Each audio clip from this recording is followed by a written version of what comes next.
United New Bedford. And as you can see, we are here at our storage facility. This is what we call headquarters of what we're doing and all the efforts going on for Puerto Rico. So as you can see, we're filling up pretty quick. We've got a bunch of stuff going on here. Our volunteers are taking a short break. We had another volunteer actually take it upon herself to cook the food and bring us something to eat.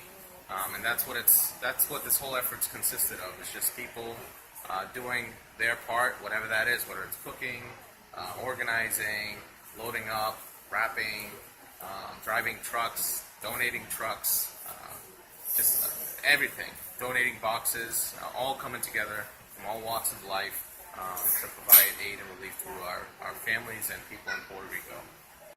I want to thank Peter and Clark's Cove Storage and Leasing for providing this space that you see here. We have tons and tons of different necessities, from baby diapers and wipes and formula, dog food, tons of water, everything that you see that is definitely needed in Puerto Rico right now.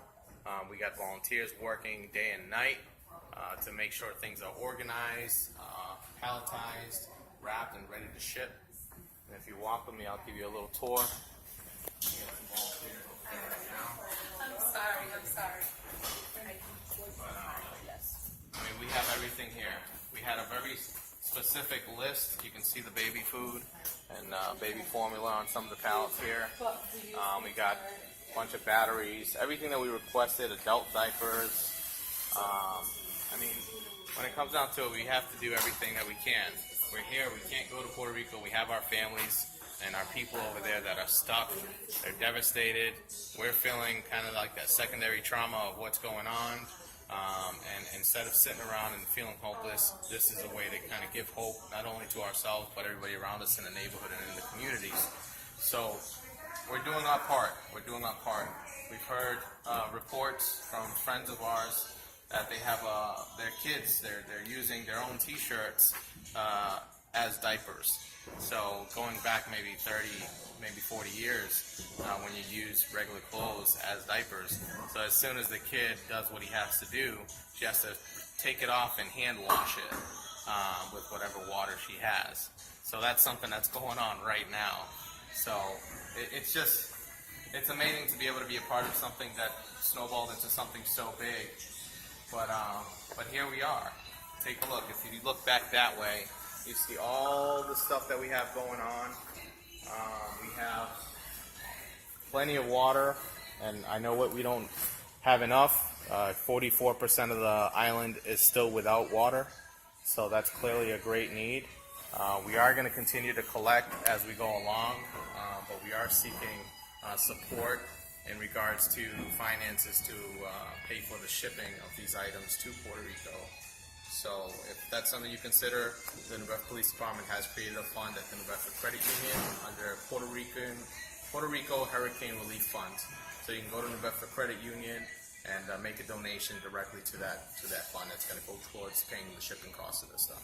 And how do people come to volunteer here? Are you certain hours, or when can they come down to help? We have hours posted on our Facebook page, facebook.com/UnitedNBMA, or just search us on Facebook, United New Bedford. We're posting day-to-day updates, even hourly updates at times, of different volunteer opportunities where people can come and contribute in any way, whatever it is that you can do or are capable of doing.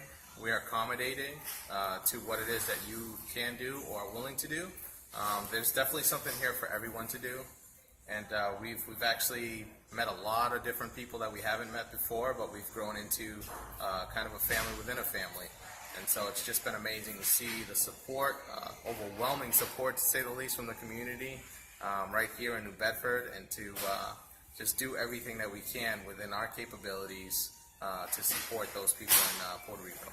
And how many pallets are ready to go here? So right now, our inventory, I believe we have about between 100 and 150 total pallets. And we have volunteers working around the clock, organizing and making sure the necessities go first, because some people donate extra items. And so we have a specific list that we're working off of to make sure that those items get sent first, and then as we move forward, we can send additional items. And you said you had family down there? Yes, I have family. I got a video from a cousin of mine. It was only one house, which was my uncle's house, and it just, all you see is like the frame. Everything else, those sidewalls, the ceiling, everything else is gone. He lives in the mountains in Cacao, Orocovi, and all you can see is just the mountains. You see nothing. It's a shell of what it once was, so it's all gone. And you got to remember and take into consideration that most of these people don't have insurance like we have insurance for our homes. If it's gone, you got to kind of find your own way to make it happen unless the government steps in to help. And how do these items get moved? How are they going to get transported? So we've had several local businesses provide their services to give us trucks, give us truck drivers, and even employees at times to help us load the trucks like we did from the Bedford Police Department to bring the stuff here. We also have people at the ready with trucks and drivers to bring them wherever they need to go. Right now we're working on a private company that should be dropping off about 2 containers within the next couple of days. So we're going to need volunteers for that. But like I said, stay tuned to our Facebook page.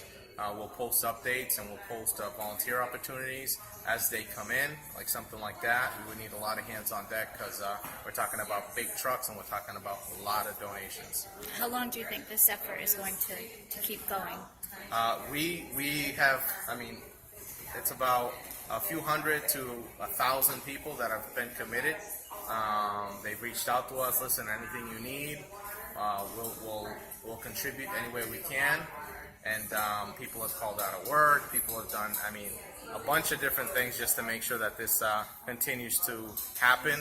But we understand that disaster reliefs roll out in phases. So right now it was a search and rescue and assessment, and then providing the first aid kits and all that stuff. But then they're going to need to rebuild. They're going to need to start rebuilding. So we're going to ride this out as long as we can. And we're actually going to send a team of our own people over there to start helping when we get to that phase of rebuilding.